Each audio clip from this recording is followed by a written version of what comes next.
আশুরার দিনটি খুব তাৎপর্যপূর্ণ, কারণ এই দিনে একটি বিশেষ ঘটনা ঘটেছে। ঘটনাটি কি?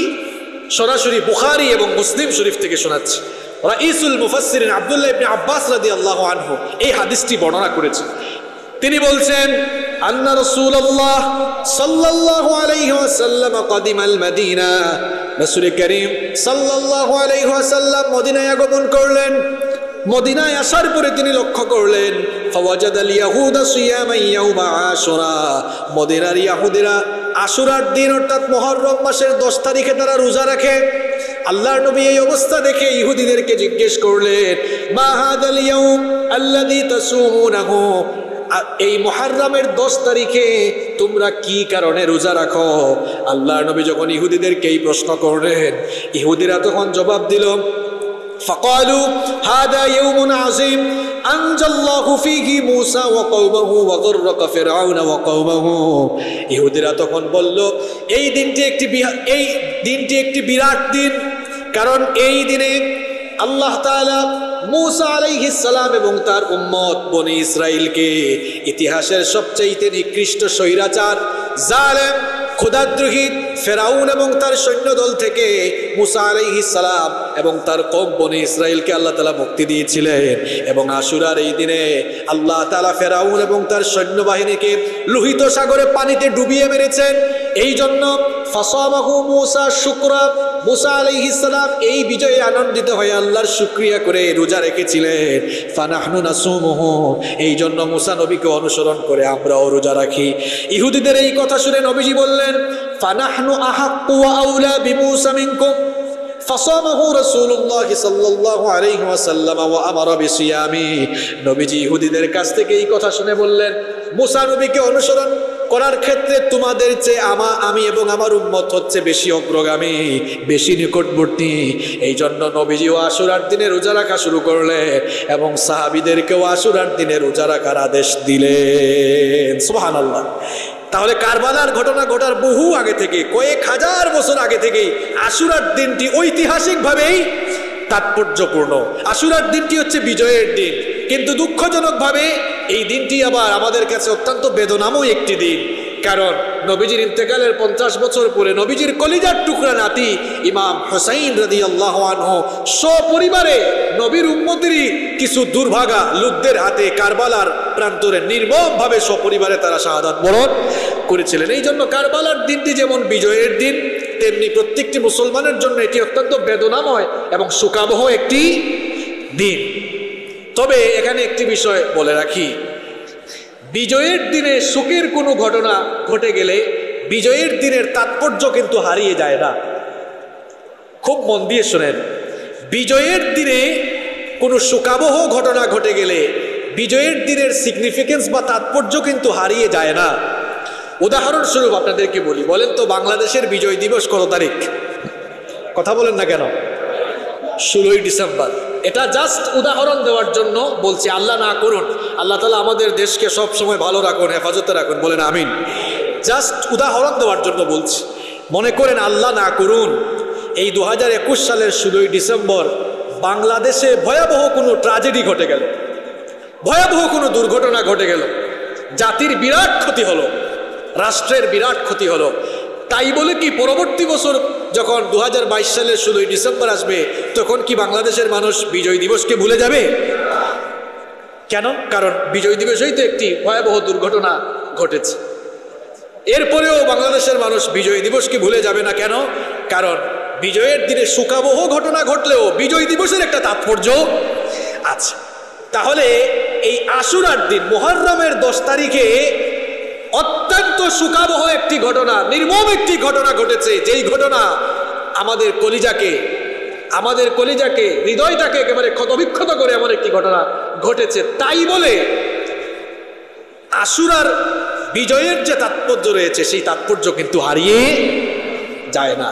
সম্মানিত মুসল্লিবৃন্দ, তাহলে আশুরার দিনটা কি করেন ঐতিহাসিক সেটা বললাম, কারণ এই দিনে আল্লাহ তাআলা মূসা আলাইহিস সালাম এবং তার উম্মতের লোকদেরকে পৃথিবীর কুখ্যাত শাসক, স্বৈরাচার, জালেম, ক্ষুধাদ্রোহী ফেরাউন এবং তার সৈন্যদল থেকে নাজাত দিয়েছিলেন। এই জন্য মূসা আলাইহিস সালাম কি করেছিলেন? শুকরিয়া হিসাবে রোজা রেখেছিলেন। নবীজিও এই কারণে রোজা রেখেছেন, আশুরার দিনে রোজা রেখেছেন এবং সাহাবীদেরকেও বলেছেন যে তোমরাও আশুরার দিনে কি রাখো? রোজা রাখো। রমজান মাসের রোজা ফরজ হওয়ার আগে মুসলমানদের জন্য আশুরার রোজা ফরজ ছিল। রমজান মাসের রোজা ফরজ হওয়ার আগে মুসলমানদের জন্য আশুরার রোজা কি ছিল? ফরজ ছিল। দ্বিতীয় হিজরির শাবান মাসে যখন রমজানের রোজা ফরজ হয়ে গেল তখন আশুরার রোজা ঐচ্ছিক হয়ে গেল, অর্থাৎ রাখলে সওয়াব আছে কিন্তু না রাখলে কোনো গুনাহ নাই। আশুরার এই রোজা মুসলমানদের জন্য অপশনাল হয়ে গেল। এটি নবীজির একটি গুরুত্বপূর্ণ সুন্নাহ। এটি ছেড়ে দেওয়াটা অনুচিত, অনুত্তম। এটি রাখতে পারলে, আমল করতে পারলে খুবই ভালো। কারণ নবীজি যেই সুন্নাতগুলোকে খুব গুরুত্ব দিয়ে পালন করতেন, সেই গুরুত্বপূর্ণ সুন্নাতগুলোর একটি গুরুত্বপূর্ণ সুন্নাহ হচ্ছে এই আশুরার রোজা। সম্মানিত মুসল্লিবৃন্দ, দুইটি কারণে আশুরার রোজা ছেড়ে দেওয়া উচিত নয়। বলেন তো কয়টি কারণে? দুইটি কারণে আশুরার রোজা মুসলমানদের ছেড়ে দেওয়া উচিত নয়। এক নাম্বার কারণ হচ্ছে এটি ছিল নবীজির নিয়মিত আমল। নবীজি ওফাতের আগ পর্যন্ত আশুরার রোজা ছাড়েন নাই। সুবহানাল্লাহ পড়বেন না? তাহলে এটি নবীজির নিয়মিত একটি সুন্নাহর আমল ছিল। এটি বানিয়ে বলছি না। দেখেন নাসাইর হাদিস, আল্লাহর নবী, দেখেন নাসাইর হাদিস, নাসাইতে হাদিস বর্ণিত হয়েছে আরবাউল লাম ইয়াকুন ইয়াদাউহুন্না নবী সাল্লাল্লাহু আলাইহি ওয়াসাল্লাম। চারটি আমল নবীজি কখনোই ছাড়তেন না। কয়টি আমল? চারটি আমল। এক নাম্বার হচ্ছে সিয়াম আশুরা, আশুরার রোজা। দুই নাম্বার হচ্ছে আইয়ামুল আশরি জিল হজ্জা, জিলহজের প্রথম 10 দিনের আমল, প্রথম 9 দিনের নফল রোজা। আর 3 নাম্বার হচ্ছে প্রত্যেক মাসের 3 দিন 13, 14, 15 আইয়ামে বীজের রোজা। আর 4 নাম্বার হচ্ছে এবং 4 নাম্বার হচ্ছে ওয়ার রাকাতাইনে ক্বাবলাল গাদা, ওয়ার রাকাতাইনে ক্বাবলাল গাদা, ফরজের আগের 2 রাকাত সুন্নাত। এই 4টি আমল নবীজি কখনো কি করতেন না? ছাড়তেন না। তার মধ্যে একটি আমল হচ্ছে আশুরার রোজা। আশুরার রোজা নবীজি কখনো ছাড়তেন না। বলছিলাম আপনাদেরকে দুটি কারণে আমাদের কারোরই আশুরার রোজাটা ছেড়ে দেওয়া উচিত হবে না। এর এক নম্বর কারণ কি বললাম? নবীজি ওফাতের আগ পর্যন্ত আশুরার রোজা কখনো ছাড়েছেন? ছাড়েন নাই। 2 নম্বর কারণ হচ্ছে রমজান মাসের রোজা ফরজ হয়ে যাওয়ার পরে আশুরার রোজা অপশনাল সুন্নাহ হয়ে গেলেও এর ফজিলত কিন্তু থেকে গিয়েছে। এই রোজার ফজিলতের ব্যাপারে আল্লাহর নবী বলেছেন সিয়ামু ইয়াউমে আশুরা আহতাসিবু আলাল্লাহি আন ইউকাফিরা সানাতাল্লাতী ক্বাবলা। মুসলিম শরীফের হাদিস, আল্লাহর নবী বলেছেন যে ব্যক্তি আশুরার রোজা রাখবে, আমি আশা রাখি আল্লাহ তাআলা এই আশুরার রোজার মাধ্যমে তার পূর্ববর্তী বছরের গুনাহগুলো মাফ করে দিবেন। অর্থাৎ 1 বছরের সগীরা গুনাহ আল্লাহ তাআলা এই আশুরার রোজার মাধ্যমে মাফ করে দিবেন। তাহলে এই গুরুত্বপূর্ণ সিয়াম, আশুরার সিয়াম কি আমরা ছেড়ে দিতে পারি? অবশ্যই না। আল্লাহ তৌফিক দান করেন। আমি আবারও রিপিট করছি, মা বোনরাও শোনেন, যে দুটি কারণে আমরা আশুরার রোজা ছেড়ে দিব না ইনশাআল্লাহ। 1 নাম্বার হচ্ছে আল্লাহর নবী কখনোই আশুরার রোজা ছাড়তেন না। 2 নাম্বার হচ্ছে এই রোজার মাধ্যমে 1 বছরের সগীরা গুনাহ কি হয়ে যায়? মাফ হয়ে যায়। তাহলে আপনারা রাখবেন তো ইনশাআল্লাহ? রমজান মাসের রোজার পরে নবীজি আরাফা দিবসের রোজাকে গুরুত্ব দিতেন। আরাফা দিবসের পরে এই আশুরার রোজাকে গুরুত্ব দিতেন। নবীজি রমজান মাসের রোজার পরে 2টি রোজাকে বেশি গুরুত্ব দিয়েছেন। একটি হচ্ছে আরাফা দিবসের রোজা, যেটা আমরা কয়েকদিন আগে শেষ করলাম, আর একটা হচ্ছে আশুরার রোজা। এই 2টা রোজাকে নবীজি বেশি গুরুত্ব দিয়েছেন। কত গুরুত্ব নবীজির সাহাবীরাও দিয়েছেন শোনেন। সাহাবীরা তাদের বাচ্চাদেরকে, শিশুদেরকে রমজান মাস ছাড়া অন্য কোনো মাসের কোনো রোজার ব্যাপারে, রোজা রাখার ব্যাপারে এতটা উৎসাহিত করতেন না, কিন্তু আশুরার রোজার ব্যাপারে তারা তাদের বাচ্চাদেরকে উৎসাহিত করতেন। বিভিন্ন বর্ণনায় পাওয়া যায় যে সাহাবীরা তাদের বাচ্চাদের হাতে বিভিন্ন খেলনা দিয়ে রাখতেন, যেন তাদেরকে ভুলিয়ে রাখা যায়, যেন তাদেরকেও রোজা রাখানো যায়। সুতরাং এই রোজার অনেক ফজিলত, অনেক গুরুত্ব রয়েছে, আমরা রাখবো ইনশাআল্লাহ। এই আশুরার রোজা আমরা কিভাবে রাখবো? আশুরার রোজা আমরা কিভাবে রাখবো? সম্মানিত মুসল্লিবৃন্দ, আশুরার রোজা পালনের 3টি পর্যায় রয়েছে। কয়টি পর্যায়? 3টি পর্যায় রয়েছে। 1 নম্বর হচ্ছে শুধু মুহররম মাসের 10 তারিখে রোজা রাখা। এটি অনুচিত এবং অনুত্তম কাজ। ওলামায়ে কেরাম বলেছেন শুধুমাত্র 10 তারিখে রোজা রাখা এটি অনুত্তম এবং অনুচিত কাজ। কেন অনুত্তম, কেন অনুচিত? একটু আগেই বলেছি যে আশুরার দিনকে ইহুদি এবং খ্রিস্টানরাও কিন্তু তাজিম করে সম্মান রাখে, এবং ইহুদিরাও সম্মান করে এই দিনে কি রাখে? রোজা রাখে। যেমনটি মুসলিম শরীফে এসেছে, ইবনে আব্বাস রাদিয়াল্লাহু আনহু বর্ণনা করছেন, তিনি বলছেন যে নবীজি যখন থেকে আশুরার রোজা রাখা শুরু করলেন এবং আমাদেরকেও আশুরার রোজা রাখতে আদেশ দিলেন, আমরা নবীজির কাছে গিয়ে বললাম যে ইন্নাহু ইয়াউমুন তুআজ্জিমুহুল ইয়াহুদু ওয়ান নাসারা, নবীজি আপনি তো বলছেন আমাদেরকে আশুরার দিনে রোজা রাখার জন্য, কিন্তু ইহুদি এবং খ্রিস্টানরাও তো এই দিনকে তাজিম করে সম্মান করে, এবং ইহুদিরা এই দিনে কি রাখে? রোজা রাখে। তাহলে তারাও রোজা রাখে, আমরাও রোজা রাখি, তাদের সাথে কি আমাদের মিলে গেল না? সাদৃশ্য হয়ে গেল। নবীজি কথা শুনে বললেন ফাইদা কানাল আমুল মুকবিল ইনশাআল্লাহু সুমনাল ইয়াউমাত তাসিআ, নবীজি বললেন আল্লাহ তাআলা যদি আমাকে হায়াতে বাঁচিয়ে রাখেন তাহলে আগামী বছর থেকে ইহুদিদের অনুসরণ আমরা করব না, অর্থাৎ আমরা শুধুমাত্র 10 তারিখে রোজা রাখবো না, বরং 10 তারিখের আগের দিন 9 তারিখেও আমি রোজা রাখবো ইনশাআল্লাহ। বর্ণনাকারী সাহাবী ইবনে আব্বাস রাদিয়াল্লাহু আনহু বলছেন ফালাম ইয়াতিল আমুল মুকবিল, পরের বছর আর আসে নাই, অর্থাৎ পরের বছর নবীজি আর জীবিত, পরের বছর নবীজি আর হায়াত পান নাই, তার ওফাত হয়ে গিয়েছে। যদি তিনি থাকতেন তাহলে তিনি পরের বছর একটা রোজা রাখতেন না, কয়টা রাখতেন? কারণ যাতে ইহুদিদের সাথে মিলে না যায়। এই জন্য আশুরার রোজার দ্বিতীয় স্তর হচ্ছে, সবচাইতে উত্তম হচ্ছে 10 তারিখের সাথে 9 তারিখেও রোজা রাখা। আর 3 নম্বর পর্যায় হলো ইহুদিদের বিপরীত করার জন্য, তাদের সাথে যেন মিলে না যায়, 9, 10 অথবা 10, 11 রোজা রাখা। এটি মুসনাদে আহমদে এসেছে। যদি ওই হাদিসটির ব্যাপারে মুহাদ্দিসিনদের কারো কারো বক্তব্য হলো, কেউ কেউ এটাকে সহি বলেছেন, কেউ কেউ এটাকে দাঈফ বলেছেন। নবীজি বলেছেন সুমু ইয়াউমা আশুরা, তোমরা আশুরার দিনে রোজা রাখো, ওয়া খালিফু ফীহিল ইয়াহুদ, তবে ইহুদিদের সাথে বৈপরীত্য করে রোজা রাখো। সুমু ক্বাবলাহু ইয়াওমান আও বা'দাহু ইয়াওমান, আশুরার দিনের আগের দিনে রোজা রাখো অথবা আশুরার দিনের পরের দিনও তোমরা রোজা রাখো। এই হাদিসটির ব্যাপারে যেহেতু মুহাদ্দিসিনদের বক্তব্য হলো, কেউ কেউ এটাকে সহি বলেছেন, কেউ কেউ এটাকে দাঈফ বলেছেন, সুতরাং আমরা সবচেয়ে ভালো হয় একেবারে সহি নির্ভেজাল যে হাদিসটি রয়েছে, নবীজি বলেছিলেন যে ইহুদিদের সাথে আমরা আর মিল রাখবো না, যদি বেঁচে থাকি পরের বছর থেকে 10 তারিখের সাথে 9 তারিখও রোজা রাখবো ইনশাআল্লাহ। সুতরাং আমাদের জন্য সবচাইতে উত্তম হবে আমরা আশুরার যে রোজা রাখবো 10 তারিখের সাথে 9 তারিখেও আমরা মিলিয়ে রাখবো, অর্থাৎ 9 তারিখও রোজা রাখবো, 10 তারিখেও আমরা রোজা রাখবো ইনশাআল্লাহ। সবাই রাখবেন তো? কারা কারা রাখবেন না হাত তুলেন তো? কেউ কে হাত তুলছে? আল্লাহ সবাইকে তৌফিক দান করেন। সম্মানিত মুসল্লিবৃন্দ, এবার শেষ পর্যায়ে এই আশুরার কয়েকটি শিক্ষার কথা বলে আজকের আলোচনা আমরা শেষ করব। আশুরার 5টি শিক্ষা রয়েছে। এই আশুরা দিবসের কয়টা শিক্ষা রয়েছে? 5টি শিক্ষা রয়েছে। সংক্ষেপে বলছি, 1 নম্বর হচ্ছে বিজয় বা সফলতায় আল্লাহর শুকরিয়া জানাতে হয়। এটি হচ্ছে আশুরার শিক্ষা। কারণ আমরা জেনেছি আশুরার দিনে আল্লাহ তাআলা মুসা আলাইহিস সালামকে বিজয় দিয়েছিলেন। কার বিরুদ্ধে, কার উপরে বিজয় দিয়েছেন?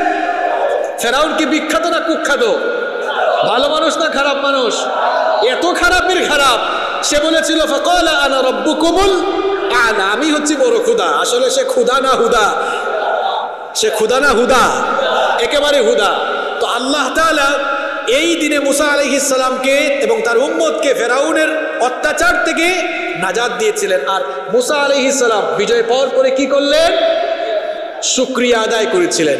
তাহলে আশুরার প্রথম শিক্ষা হলো, মুমিন যখনই কোনো বিজয় পাবে বা সে জীবনের যে কোনো জায়গায় সফল হলে লাফালাফি করবে, গান বাজনা করবে, তাহলে কি করবে? আমাদের অবস্থা কি? সফল হইলে একটা লাফ মারে, বিজয়ের দিনে গান বাজনা করে।